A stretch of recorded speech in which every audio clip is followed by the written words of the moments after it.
Election day, the last day Texans can weigh in on 17 state constitutional amendments, but voter turnout in these elections are typically low. Jeremy Mazur and Grace Atkins with Texas 2036, a nonpartisan public policy think tank, joins us now. Thank you so much for joining us. Great to be here. Yes, it's great having y'all. All right, so what does it mean to have low voter turnout? What does it mean for those amendments? So oftentimes when we have an off-year election like we have now, it's not a primary election or a general election. We're not voting for governor or president. It's an off-year election. Voters typically aren't as enthusiastic as they are when you have a presidential or a governor candidate at the top of the ballot. So what are y'all seeing so far? We have early voting numbers.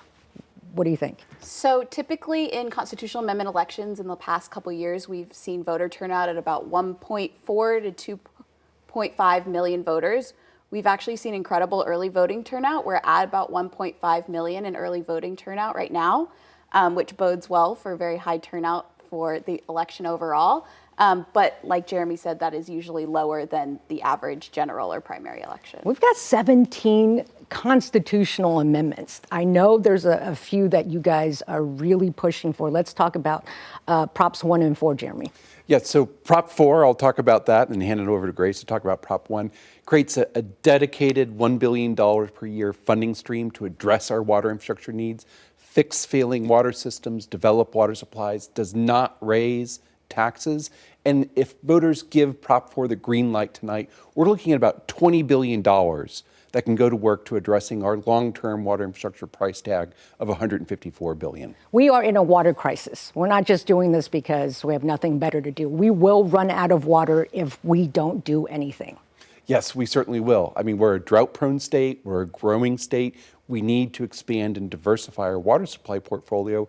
And Proposition 4 is the state leadership and the legislature's proposal to voters to provide a solution to pay for the water infrastructure we need. Okay. Grace, Prop 1? Yeah, Prop 1 will provide an endowment for the Texas State Technical Colleges. They provide essential workforce training for our trades in our state. And currently the desire for these programs outweighs their ability to keep up with their capital construction and the just facility space that they have to provide these courses. So this will give them a long-term funding structure to be able to plan accordingly. Of course, addressing the labor shortage the state is facing. So we've got two crises that Texans can make a difference in tomorrow. All right, so who is the typical voter that votes today?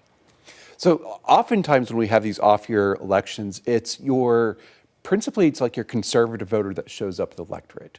And we're seeing that already in early voting. We're about over 50% of early voters have a Republican voting history. About 35 to 40% have a Democratic voting history, and the rest are independents.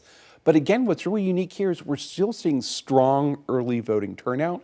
And I think what's also driving that, Jenny, are the local ballot propositions here in Travis County and in Bexar County as well, really generating a lot of that voter enthusiasm. And typically, isn't it a homeowner? Because we have a couple of property taxes amendments on there as well. So we've got people who care about their money and their homes. And yeah, I think there's a lot on both the state constitutional amendment ballot and the local ballots, depending on where you live, that drives some homeowner interest here.